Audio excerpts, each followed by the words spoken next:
আমরা সকলেই জীবনকে খুব সুন্দরভাবে বাঁচতে চাই বা বাঁচার প্রয়াস করি।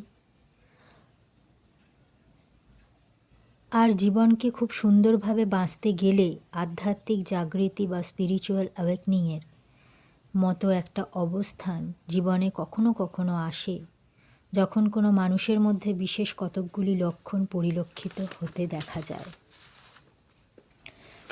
যেমনভাবে কোনো মোমবাতি বিনা জ্বলে আলো প্রদান করতে পারে না, ঠিক তেমনই মনুষ্য জাতীয় আধ্যাত্মিক জ্ঞান ছাড়া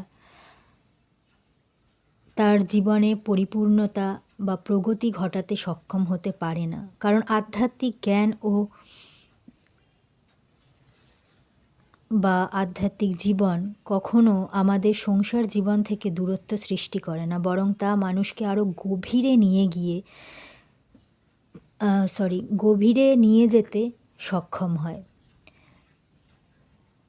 তাই যখন তোমাদের আধ্যাত্মিক মার্গের সাথে পরিচিতি ঘটে, তখন বুঝতে হবে বস্তুজগৎ ও আধ্যাত্মিক জগতের মধ্যে মেলবন্ধন হয়ে সামগ্রিক উন্নতির পথ উন্মুক্ত হতে চলেছে।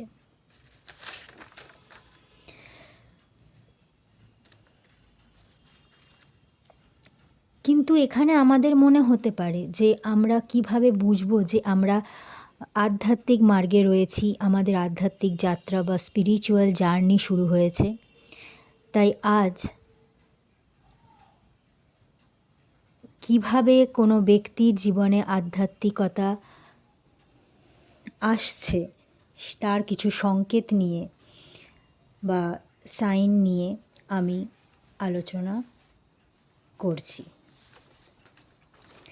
প্রথমেই বলবো যে সম্পর্কের বিচ্ছেদ বা রিলেশনশিপ ব্রেক একটা অন্যতম প্রধান সাইন বা সংকেত বা লক্ষণ এই আধ্যাত্মিক জীবনের প্রথম পাড়ি দেওয়ার ক্ষেত্রে, যেখানে দেখা যায় যে তোমার জীবনে এমন পরিস্থিতির উৎপন্ন হচ্ছে যেখানে সম্বন্ধ বা সম্পর্কের বিচ্ছেদ ঘটছে। কখনো কখনো মনে হয় যে নিজের কথা বা মনের ভাব অন্যরা বুঝতে পারছে না, নিজেকে খুব একাকী মনে হয়।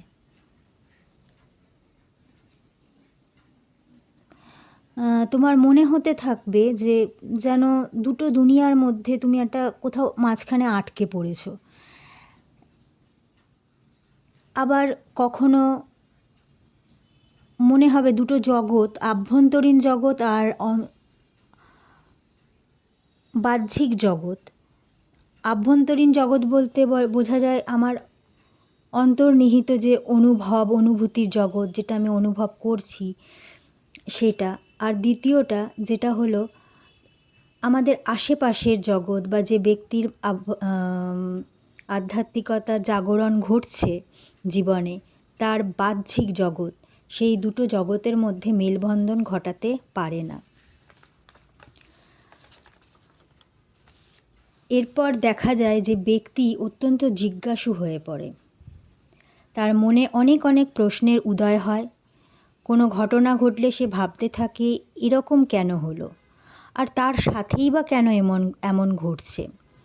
এছাড়া সে নিজের জীবনে ঘটা সমস্ত ঘটনাগুলোকে পরপর পরস্পরের সঙ্গে জুড়ে আধ্যাত্মিক দৃষ্টিকোণ থেকে তার ব্যাখ্যা বিশ্লেষণ করবার চেষ্টা করতে থাকে। ধীরে ধীরে ওই সকল বিষয় নিয়ে ব্রহ্মাণ্ডের কাছে ব্যক্তি প্রশ্ন করতে থাকে, আর ব্যক্তি নিজের জীবন সম্বন্ধিত প্রশ্ন করে মার্গদর্শনের প্রার্থনা করতে থাকে সেই ইউনিভার্সের কাছে।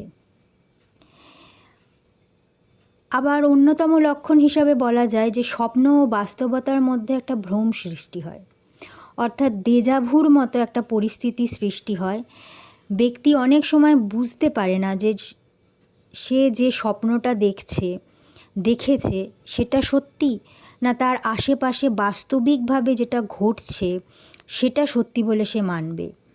অনেক সময় এই দুটোর মধ্যে সে অন্তর করতে পারে না।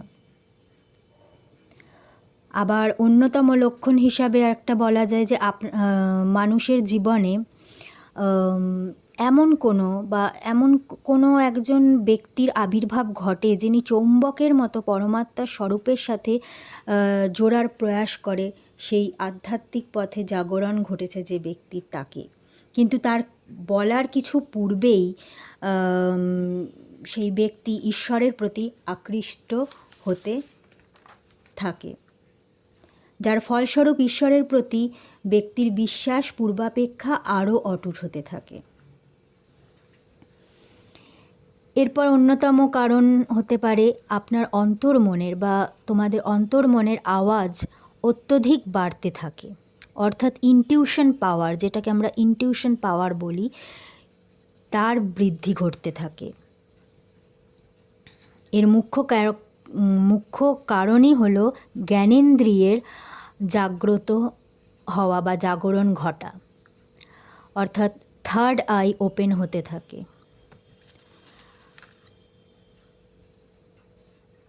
মানুষ বেশি সেন্সিটিভ হতে থাকে, তখন নিজের আশেপাশের এনার্জি সম্পর্কে সে খুব সংবেদনশীল হয়ে পড়ে। ব্যক্তি যখন যে ব্যক্তির আর কি আধ্যাত্মিক জাগরণ ঘটছে, সে হঠাৎ বলতে পারে যে মানে হঠাৎ তার আশেপাশের এনার্জি বা কোনো ব্যক্তির সাথে তার যখন সাক্ষাৎ হচ্ছে, সেই এনার্জি কতটা পজিটিভ নেগেটিভ তার সেই অনুভব করার ক্ষমতাটা অনেক বেড়ে যায়। সে অনেক বেশি করে সেই জিনিসটাকে ফিল করতে পারে। ভিড়ভাড় স্থান থেকে সে চলে আসে নিরিবিলি জায়গাতে নিজের সাথে নিজের সময় কাটাতে ইচ্ছা করে, বিশেষ করে নেচারের সাথে, প্রকৃতির সাথে সময় কাটাতে, নিজের পোষ্য বা প্রকৃতিতে পশু পাখি গাছপালার সঙ্গে সময় কাটাতে তার ইচ্ছা করে। কখনো দেখা যায় যে আবার কোনো লক্ষণ হিসাবে আমরা ধরতে পারি, যেমন ঘুমের প্যাটার্ন চেঞ্জ হয়ে যায়। বিশেষ করে রাত 3টে থেকে 4টের মধ্যে ঘুম ভেঙে যায়। সে যতই দেরিতে শুক না কেন, মনে হয় কেউ যেন তাকে ওই সময় জাগিয়ে দিচ্ছে রোজ। তখন অবশ্যই ব্রহ্মাণ্ড বা ইউনিভার্সের কাছে তথা পরমপিতা পরমাত্মার কাছে ধন্যবাদ জ্ঞাপন করা অত্যন্ত প্রয়োজন যে তোমার সাথে সত্যিই কিছু বিশেষ ঘটতে চলেছে, অর্থাৎ স্পিরিচুয়াল অ্যাওয়েকনিং শুরু হয়ে গেছে।